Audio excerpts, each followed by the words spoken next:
সারা দেশে নারী হেনস্থার ঘটনায় উদ্বেগ প্রকাশ করে এসব ঘটনায় উগ্রবাদী গোষ্ঠীর মতো থাকতে পারে বলে অভিযোগ করেন বিএনপির সিনিয়র যুগ্ম মহাসচিব রুহুল কবির রিজভী। তিনি বলেন, দেশের অগ্রগতি ও উন্নয়নের পথে যেন জঙ্গিবাদ মাথাচাড়া দিয়ে উঠতে না পারে। নয়াপল্টনের সংবাদ সম্মেলনে তিনি এই কথা বলেন। রিজভী বলেন, নিষিদ্ধ সংগঠন কিভাবে মিছিল করে তা সরকারকে গুরুত্বের সাথে দেখতে হবে। সরকারকে লক্ষ্য রাখতে হবে দেশে যেন অশুভ শক্তির উদয় না হয়।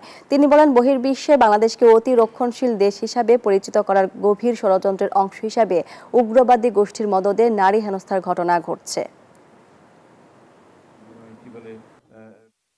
বিশ্ববিদ্যালয়ে ওখানে কি ড্রেস পরবে একজন রিক্সা থামিয়ে জিজ্ঞেস করছে, এগুলো তো সবই উগ্রবাদিতার লক্ষণ।